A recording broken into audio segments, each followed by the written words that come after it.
नमस्कार दोस्तों, स्वागत है आपका जे एग्ज़ाम प्रिपरेशन के यूट्यूब चैनल पर। फ्रेंड्स, आज की इस वीडियो में हम हाइड्रोलॉजी का क्विक रिवीजन करेंगे, जो कि आपके एग्ज़ाम पॉइंट ऑफ व्यू से बहुत ही महत्वपूर्ण है। शुरू करते हैं friends.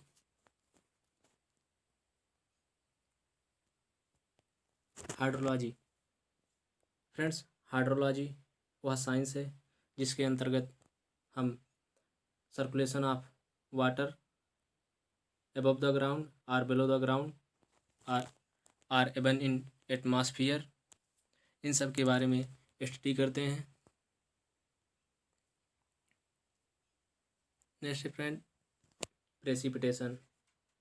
All forms of moisture that reach ground from atmosphere is precipitation। Friends, जिस किसी भी फॉर्म में वाटर एटमॉस्फेयर से ग्राउंड पर पहुंचता है उसे प्रेसिपिटेशन कहते हैं। यह रेन के रूप में, ड्रिजल, हेल या स्लीट के रूप में भी प्राप्त होता है। Forms of precipitation. फर्स्ट है फ्रेंड, रेन। यदि वाटर ड्रॉपलेट की साइज 0.5 mm से ज़्यादा हो और रेनफॉल इंटेंसिटी 1 mm पर हावर से ज़्यादा होती है तो उसको रेन कहते हैं। यदि वाटर ड्रॉपलेट की साइज 0.5 mm से कम हो और इंटेंसिटी 1 mm पर हावर से कम होती है तो उसको ड्रिजल कहते हैं। यदि आइस क्रिस्टल का साइज 1 mm से कम होता है तो उसको स्नो, और आइस क्रिस्टल का साइज 1 से 5 mm के बीच हो तो उसको स्लीट कहते हैं। यदि आइस क्रिस्टल का साइज 8 mm से ज़्यादा होता है तो उसको हेल कहते हैं। फ्रेंड्स, रेनफॉल इंटेंसिटी के अकॉर्डिंग रेन को 3 कैटेगरी में डिवाइड किया गया है। यदि रेनफॉल इंटेंसिटी 2.5 mm पर हावर से कम होती है तो उसको लाइट रेन, और यदि रेनफॉल इंटेंसिटी 2.5 से 7.5 mm पर हावर के बीच होती है तो उसको मॉडरेट रेन, और यदि रेनफॉल इंटेंसिटी का मान 7.5 mm पर हावर से अधिक होता है तो उसको हैवी रेन कहते हैं। यदि किसी पार्टिकुलर डे को 2.5 mm प्रेसिपिटेशन होता है तो उसको रेनी डे कहते हैं। Next friend, hydrological cycle. Hydrological cycle friend, water का एक स्टेज से दूसरे स्टेज में परिवर्तन और पुनः अपनी मूल अवस्था में वापस आना होता है। The earth's water circulatory surface from the stage of evaporation from ocean to the final return to the ocean is called hydrological cycle. Friends, hydrological cycle का जो इक्वेशन होता है वो P=E+R होता है, जहाँ P प्रेसिपिटेशन, E इवापोरेशन और R run of होता है।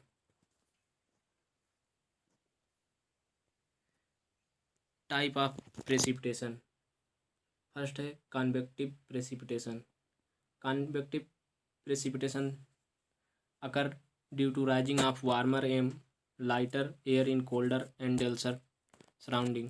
फ्रेंड्स, जब सन की हीट से अर्थ सरफेस हीट होता है तो लाइटर एयर ऊपर को उठती हैं और कोल्डर और डेंसर सराउंडिंग में पहुंचकर वर्षा कराती हैं। इसे कन्वेक्टिव प्रेसिपिटेशन कहते हैं। Next friend, orographic precipitation.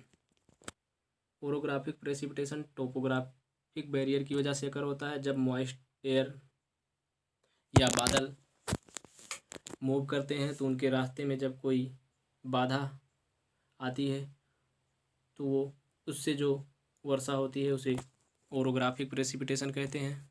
Next है friend, cyclonic precipitation. Friends, cyclonic precipitation cyclone की वजह से अकर होता है। इसका मुख्य कारण ग्राउंड और वाटर बॉडीज के बीच प्रेशर डिफरेंस की वजह से साइक्लोनिक प्रेसिपिटेशन होता है। फोर्थ है frontal precipitation. Frontal precipitation cold air और वार्म एयर के मर्जिंग के फलस्वरूप होता है। फ्रंटल प्रेसिपिटेशन दो प्रकार का होता है, कोल्ड एयर फ्रंटल प्रेसिपिटेशन और warm air frontal precipitation. Friends, जब ये वार्म एयर है और ये कोल्ड एयर, जब वार्म एयर कोल्ड एयर की तरफ मूव करती है तो इसे वार्म एयर फ्रंटल प्रेसिपिटेशन कहते हैं। जब कोल्ड एयर वार्म एयर के डायरेक्शन में मूव करती है तो इसे कोल्ड एयर फ्रंटल प्रेसिपिटेशन कहते हैं। नेक्स्ट है friend measurement of rainfall. Rainfall को फ्रेंड्स हम mm या सेंटीमीटर या डेप्थ ऑफ वाटर के टर्म में मेजर करते हैं। रेनफॉल को मेजर करने के लिए रेन गेज का उपयोग किया जाता है। रेन गेज 2 टाइप के होते हैं, नॉन रिकॉर्डिंग टाइप में साइमंस रेन गेज और IS रेन गेज, जिसे Indian meteorological department rain gauge भी कहते हैं। रिकॉर्डिंग टाइप रेन गेज में weighing bucket type rain gauge, tipping bucket type rain gauge, siphon rain gauge जिसको float type rain gauge भी कहते हैं, और रडार मेजरमेंट आता है। फ्रेंड्स, साइमन रेन गेज को यूनिवर्सल रेन गेज भी कहते हैं। इसमें फनल का जो टॉप डाया होता है वो 12.7 सेंटीमीटर होता है और बॉटल की कैपेसिटी 1 से 2 लीटर होती है। डेप्थ ऑफ रेन कैलकुलेट करने के लिए हम टोटल वॉल्यूम को बॉटल के क्रॉस सेक्शनल एरिया से डिवाइड करते हैं, जिससे हमें डेप्थ ऑफ रेन कैलकुलेट हो जाती है। Friends, IS rain gauge siphon rain gauge की तरह ही होता है। इसमें बॉटल का क्रॉस सेक्शनल एरिया 100 से 200 सेंटीमीटर स्क्वायर होता है, जबकि बॉटल की कैपेसिटी 2 से 10 लीटर के बीच होती है। Being bucket type rain gauge का उपयोग रेनफॉल और स्नोफॉल दोनों को मेजर करने में किया जाता है। Friends, tipping bucket type rain gauge का उपयोग रिमोट और इनअक्सेसिबल लोकेशन पर रेनफॉल मेजर करने के लिए किया जाता है। इसमें 2 बकेट लगी होती है। एक बकेट एक बार में 0.25 mm रेनफॉल को मेजर करती है। और साइफन रेन गेज का प्रयोग नॉर्मल कंडीशन में किया जाता है। फ्रेंड्स, इंडिया में IS कोड के अकॉर्डिंग साइफन रेन गेज का प्रयोग किया जाता है। Next friend, density of rain gauge. Friends, plain catchment के लिए 520 किलोमीटर स्क्वायर एरिया के लिए एक रेन गेज और माउंटेन और हिली रीजन के लिए 130 किलोमीटर स्क्वायर एरिया के लिए एक रेन गेज लगाया जाता है। फ्रेंड्स, किसी भी पार्टिकुलर एरिया में जब हम रेन गेज इस्टेब्लिश करते हैं तो उसमें 10% रिकॉर्डिंग टाइप रेन गेज का होना आवश्यक होता है। यदि किसी एरिया में 10 रेन गेज स्टेशन है तो उसमें एक रिकॉर्डिंग टाइप रेन गेज अवश्य होता है। Optimum number of rain gauge. Friends, किसी भी कैचमेंट एरिया में कितने optimum number of rain gauge लगाना आवश्यक है, इसको कैलकुलेट करने के लिए हम परसेंटेज अलाउबल एरर के आधार पर optimum number of rain gauge calculate करते हैं। यदि परसेंटेज अलाउबल एरर का मान ज़्यादा है तो optimum number of rain gauge come use कर सकते हैं। Friends, optimum number of rain gauge calculate करने के लिए फार्मूला N = CB/E का होल स्क्वायर होता है, जहां CB काफिशिएंट ऑफ वेरिएशन और E percentage of allowable error होता है। काफिशिएंट ऑफ वेरिएशन CB कैलकुलेट करने के लिए 100 × σ/P होता है, जहां P एवरेज प्रेसिपिटेशन और सिग्मा स्टैंडर्ड डेविएशन होता है। फ्रेंड्स, मीन रेनफॉल कैलकुलेट करने के लिए हम पूरे कैचमेंट एरिया में जितने भी स्टेशन होते हैं उन स्टेशन के प्रेसिपिटेशन का एवरेज फाइंड करते हैं।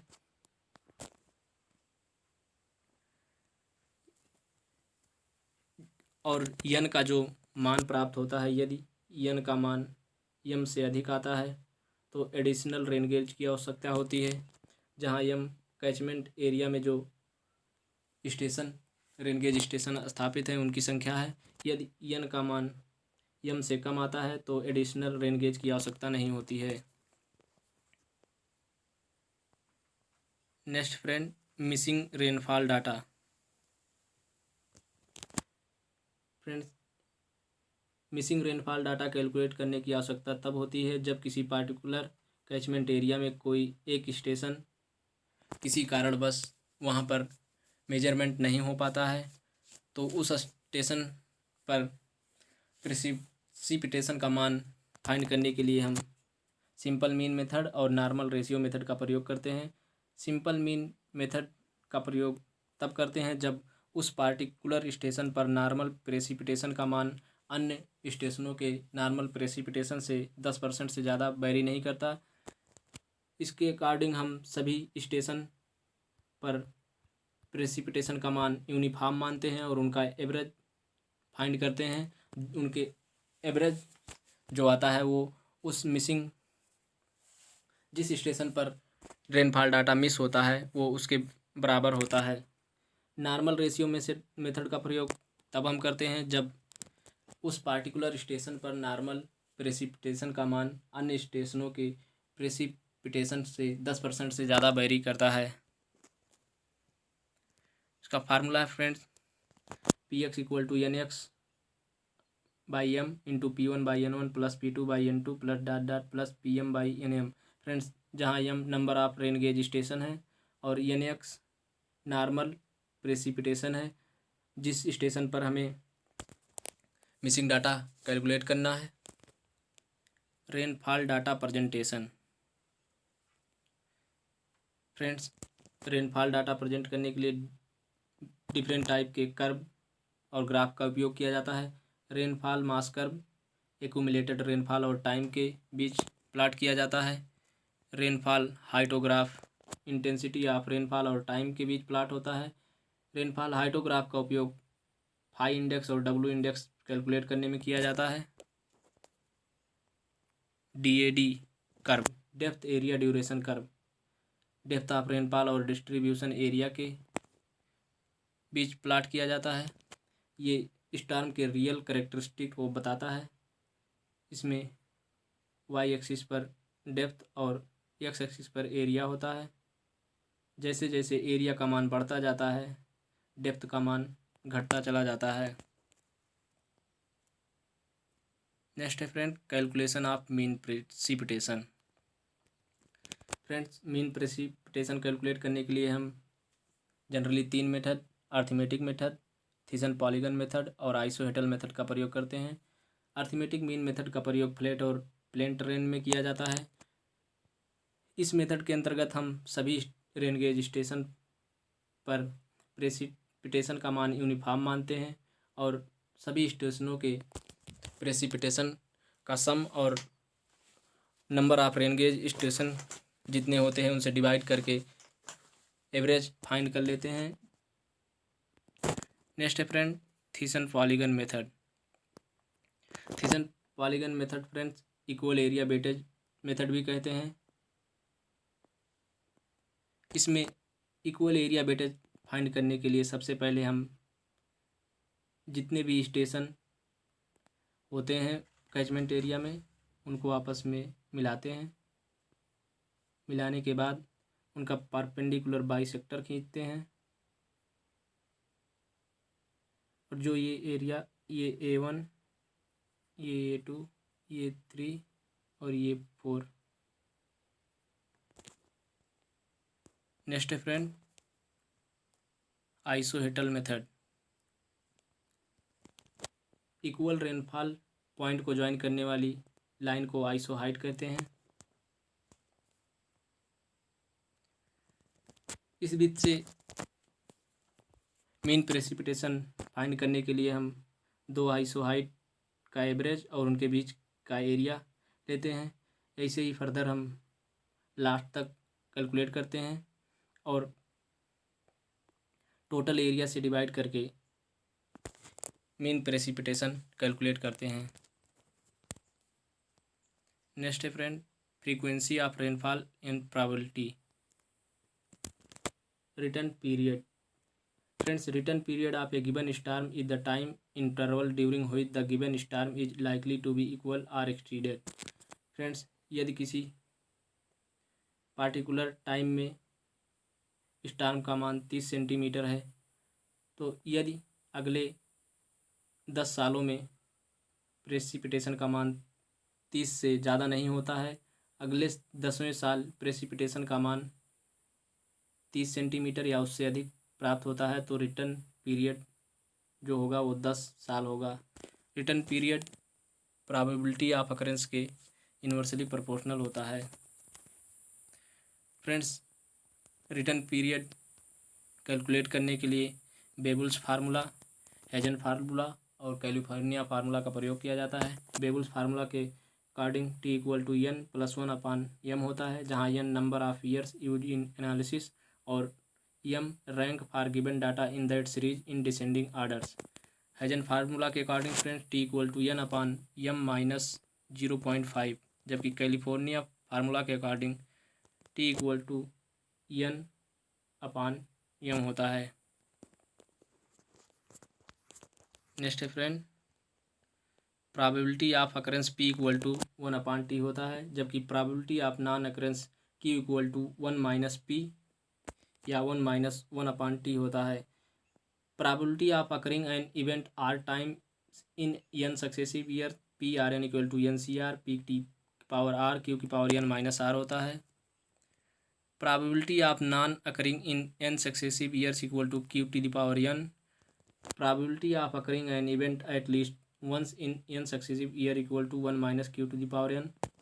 फ्रेंड्स, जो रिस्क होता है वो 1 - q के बराबर होता है। q probability of non occurrence होता है। परसेंटेज सेफ्टी 100 - परसेंटेज रिस्क होता है। रेनफॉल लॉसेस, फ्रेंड्स, जो भी प्रेसिपिटेशन होता है वो टोटल रन ऑफ में कन्वर्ट नहीं होता है। कुछ प्रेसिपिटेशन का कुछ फॉर्म इवापोरेट, कुछ ट्रांसपायरेशन और कुछ इनफिल्ट्रेशन के द्वारा इस लॉस होता रहता है। डिफरेंट टाइप के लॉसेस में पहला इंटरसेप्शन लॉस और इवापोरेशन लॉस, इसको इनिशियल लॉस भी कहते हैं। ट्रांसपायरेशन फ्रेंड्स, जो पेड़ की पत्तियों की स्टोमेटा से जो वाष्पोत्सर्जन होता है उसको हम ट्रांसपायरेशन कहते हैं। इवापो ट्रांसपायरेशन फ्रेंड, प्लांट इवापोरेशन और लैंड इवापोरेशन के सम को इवापो ट्रांसपायरेशन लॉसेस के अंतर्गत कंसीडर करते हैं। नेक्स्ट है friend, potential इवापो transpiration.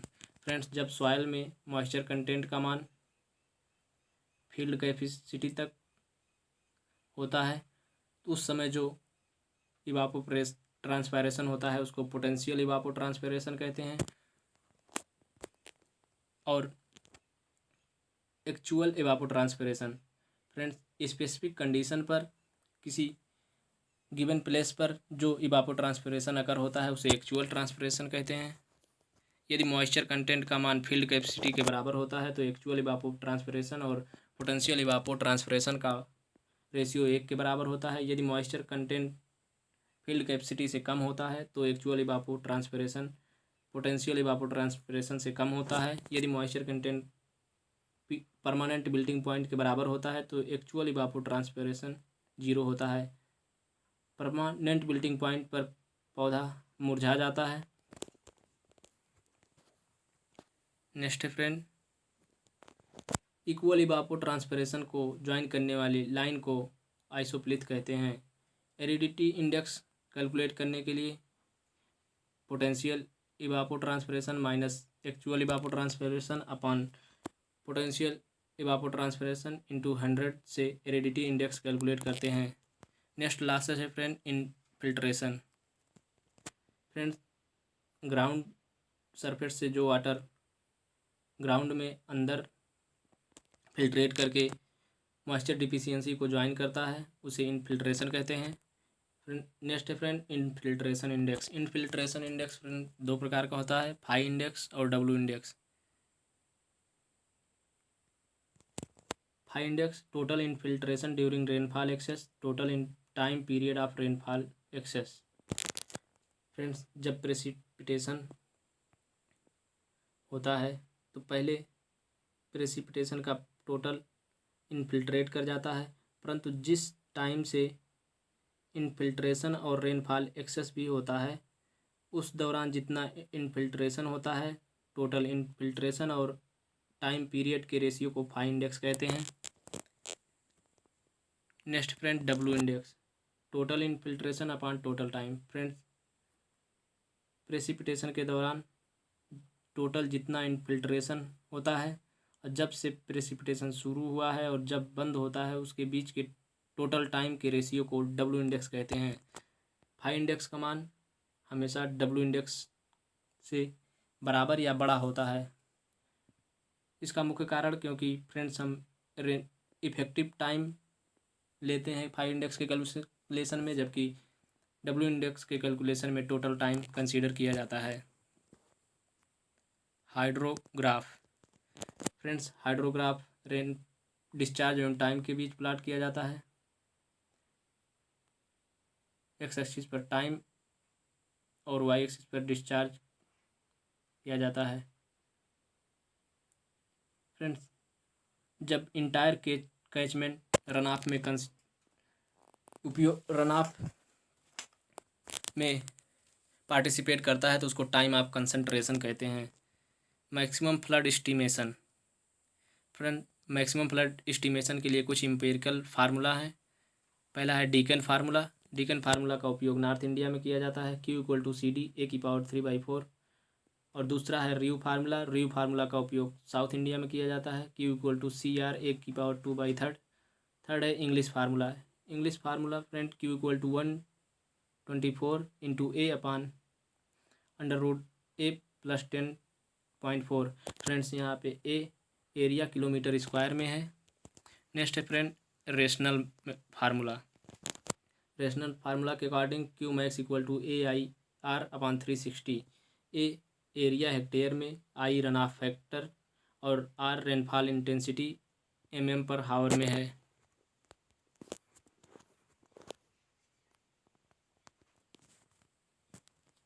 I hope कि आपको वीडियो पसंद आई होगी।